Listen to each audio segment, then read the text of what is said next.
Hello everyone, क्या हाल चाल, कैसे होंगे आप सभी लोग। कैसे क्या होंगे मतलब बहुत बढ़िया होंगे।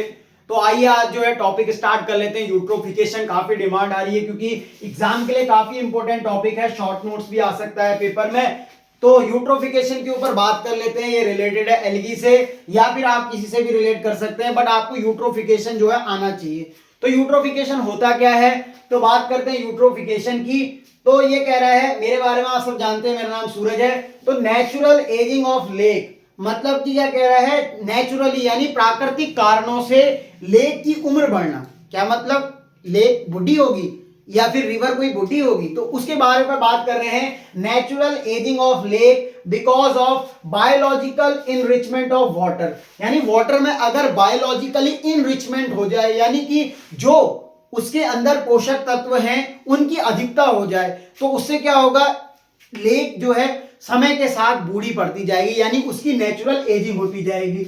It is excessive growth of alga, यानी ये होता क्या है, जैसे कि एजिंग हो रही है तो उसमें क्या होगा, एल्गे की ग्रोथ बहुत ज्यादा हो जाएगी, यानी उस वाटर बॉडी या लेक में क्या होगा ना, एल्गे की मात्रा बहुत ज्यादा हो जाएगी। तो एल्गे की मात्रा ज्यादा हुई, plant and animal in water bodies due to the nutrient enrichment particularly with nitrogen and phosphorus. होता क्या है, जब किसी वाटर बॉडी में नाइट्रोजन और फास्फोरस की मात्रा बढ़ जाती है तो क्या होता है, एल्गी या फिर कुछ जो उसमें पाए जाने वाले जो जीव हैं उनकी तो रिक्वायरमेंट, एक तो ऑक्सीजन होती है, तो वाटर में ऑक्सीजन तो घुली हुई है, साथ में उसमें नाइट्रोजन भी आ गया, फास्फोरस भी आ गया। इससे क्या होगा ना कि जो वाटर बॉडीज में पाए जाने वाले जो छोटे प्लांट है, जैसे एल्गी हो गया और उसके पास जो ब्रायोफाइट्स है वो हो गए ना, ये क्या करेंगे, अपनी ग्रोथ करना शुरू करेंगे। जैसे ही वहां पे उनकी ग्रोथ होने लगेगी, शेडी प्लेस बनने लग जाएगा, तो वहां क्या होगा, एल्गी जो है पूरी तरीके से वाटर बॉडी में फैल जाएगी। वाटर बॉडी में फैलेगी तो वो न्यूट्रिएंट्स को अपनी तरफ खींचेगी,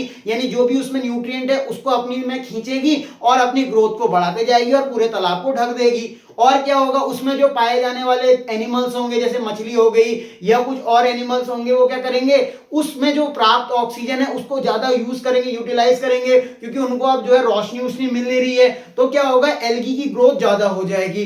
तो एक टाइम ऐसा आएगा कि क्या कहते हैं, पूरे तालाब में आपको एल्गी ही एल्गी देखने को मिल जाएगी, या फिर कुछ और जो है फाइटोप्लैंक्टन्स वगैरह देखने को मिलेंगे। उससे क्या होगा, वाटर बॉडी पूरी तरीके से कवर हो जाएगी उससे, और उसमें क्या होगा, एक हिसाब से वो जंगल जैसा होने लग जाएगा।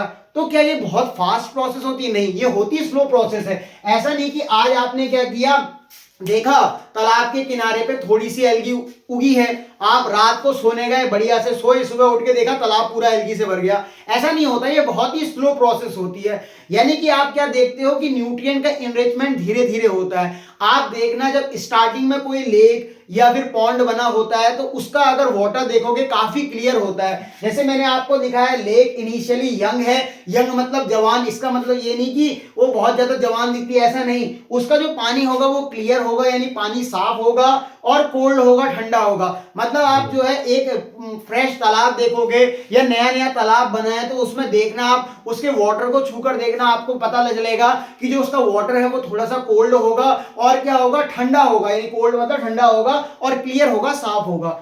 उसमें इनिशियली न्यूट्रिएंट्स की भी संख्या कम होगी। ऐसा नहीं कि उसमें नाइट्रोजन फास्फोरस पहले से अबंडेंटली हो जाएंगे बहुत सारे, ऐसा नहीं होगा। उसमें जो न्यूट्रिएंट्स की संख्या होगी ना वो इनिशियली कम होगी। अब क्या करेंगे, ये एक हिसाब से नेचुरली तो होता है, बट इसको जो है एक्सेलरेट कराते हैं हम लोग, इसीलिए ये पॉइंट लिखा है, कल्चरल और accelerated eutrophication is nutrient enrichment of water bodies due to human activity. देखो ये होता तो नेचुरली है। जैसे अगर आपसे पूछा जाए यूट्रोफिकेशन कैसे होता है, नेचुरली होता है, स्लो प्रोसेस होता है, यानी एजिंग तो होगी रिवर की या फिर वाटर बॉडी की एजिंग तो होगी, बट हमारी कुछ कल्चरल और क्या कहते हैं ऐसी एक्टिविटी हैं जो कि एक्सेलरेट कर देती हैं यूट्रोफिकेशन को। मतलब मैं ऐसा धर्म के रिलेटेड में विश्वास रखता हूं, तो मुझे ये पता है कि क्या कहते हैं, मैं क्या करता हूं, कुछ सिक्के जल में डाल देता हूं। देखो भारत एक ऐसा देश है जहां पे नदियों की पूजा भी की जाती है, तो नदियों को माता कहा जाता है, परंतु हम क्या करते हैं, उसमें कई सारी चीजें खराब करने का काम करते हैं। अगर वो माता है हमारी तो उसको स्वच्छ रखने की जिम्मेदारी भी हमारी है, तो चलो सिक्के डाल दिए कोई बात नहीं, परंतु कई लोग क्या करते हैं कि अपना खाना खाया, खाना जो बच गया है उसको फेंक दिया वाटर बॉडीज में। तो काय बात की आपने उसमें पूजा करी उसकी, आपने क्या किया, कुछ खाना खाने के बाद जो बचा खाना है उसको एक पन्नी में पॉलीथीन में पैक करके ऐसे फेंक दिया पानी की तरफ। एक ये हो गया। कुछ पेन की रिफिल्स वगैरह थी हमने ऐसे फेंक दी। और क्या करा हमने, क्या करा, वाटर बॉडीज में कुछ ह्यूमन एक्टिविटी और क्या कर सकते हैं, जैसे खाना फेंका, और जो ये सीवेज हो गया, और क्या कहते हैं अलग अलग जो ये कारखानों से निकला हुआ जो ये अवशिष्ट पदार्थ हो गया ये वाटर में भेजते हैं। साबुन जो हम कपड़े धोते हैं उससे जो क्या कहते हैं सर्फ वगैरह है ये हम बहा देते हैं, सीवेज के थ्रू जो है रिवर में पहुंचता है। तो रिवर में क्या होता है, नाइट्रोजन, फास्फोरस, सोडियम, इनकी मात्रा बहुत ज्यादा बढ़ने लग जाती है, यानी न्यूट्रिएंट का इनरिचमेंट होने लग जाता है, यानी न्यूट्रिएंट बहुत सारे बढ़ने लग जाते हैं। अब न्यूट्रिएंट बहुत सारे हो गए तो इनको जो है कंज्यूम करने के लिए वहां पे एल्गल ग्रोथ होगी। एक समय ऐसा आएगा जब पूरी वाटर बॉडी क्या हो जाएगी, घिर जाएगी उससे, और एल्गी से घिर जाएगी और सारा न्यूट्रिएंट उसमें खत्म होने लग जाएगा। तो होगा क्या कि न्यूट्रिएंट्स ऐड हुआ, ग्रोथ ऑफ फाइटोप्लैंक्टन हुई, प्रोसेस क्या है, डेवलपमेंट स्टार्ट होगी, ऑर्गेनिक मैटर इंक्रीज होना, लेक क्या हो जाएगी, लेक का जो वाटर हो जाएगा वो शैलो हो जाएगा और घटने लग जाएगा। यानी ये वॉर क्या है, लेक का वाटर जो है शैलो और घटने लग जाएगा। तो आप देख सकते हो ये आपके पास फ्रेश रिवर थी, इसमें क्या किया आपने, न्यूट्रिएंट को डाला बाहर से, हुआ क्या कि फाइटोप्लैंक्टन इसमें ग्रोथ करने लग गए और एल्गी इसमें ग्रोथ करने लगी। कुछ समय बाद देखना क्या होगा, जैसे जैसे न्यूट्रिएंट बढ़ने लग जाएंगे तो जड़ निकलने लग जाएंगी, कुछ छोटे छोटे पौधे इसमें ग्रो करेंगे।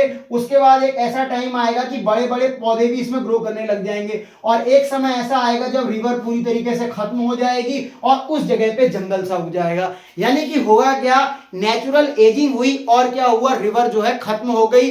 रिवर तो नहीं कह सकते, आप क्या करोगे, पॉन्ड को कहोगे खत्म हो गया। जैसे पुराने जमाने में आप सुनते होगे कि हमारे दादाजी या उससे परदादाजी हमको बताते थे कि हमारे टाइम में यहाँ पे बहुत बड़ा तालाब था, तलुआ था, जिसमें हम बढ़िया से नहाने जाते थे और भैंस को भी नहलाते थे और खुद भी नहाते थे। पर आज के जमाने में आप देखते होंगे कि गांव में भी तालाबों की संख्या घटती जा रही है। ड्यू टू हमारे कारण क्या हो रहा है, हम लोग ये नहीं देख पाते कि हमें जो है रिवर को साफ रखना है या तालाब को साफ रखना है। हम कहते तो हैं कि हम उसमें नहाते थे, हम उसमें ये करते थे, परंतु उसमें क्या करते हैं, गंदगी फेंकते ही जाते हैं, जिससे क्या होता है कि वाटर में क्या होता है, न्यूट्रिएंट्स का इनरिचमेंट होता है। एक समय ऐसा आता है कि वाटर बॉडी पूरी तरीके से एल्गल से घिर जाती है और वहां पे आने वाले समय में बहुत सारे पेड़ पौधे उग जाते हैं, जिससे नेचुरल एजिंग हो जाती है। इसको एक्सेलरेट हमारे द्वारा होता है, परंतु एक समय ऐसा आता है कि वाटर बॉडी पूरी तरीके से खत्म हो जाती है। इसीलिए वाटर बॉडी को बचाने के लिए हमें क्या करना होगा, वाटर में जो ये न्यूट्रिएंट इनरिचमेंट है इसको कम करना होगा, समय समय पर सफाई करनी होगी, जिससे यूट्रोफिकेशन की मतलब एक्टिविटी घट जाए। तो यूट्रोफिकेशन यही था, नेचुरल एजिंग ऑफ क्या कहते हैं रिवर। तो आपको I hope natural ageing of river यानी यूट्रोफिकेशन का टॉपिक पूरी तरीके से क्लियर होगा। अगर फिर भी कोई प्रकार की दिक्कत हो तो कमेंट में आप बोल सकते हैं, तो मैं इसके ऊपर दोबारा समझाने की कोशिश करूंगा। थैंक यू एवरीवन, पढ़ाई करते रहें, all the very best, bye bye.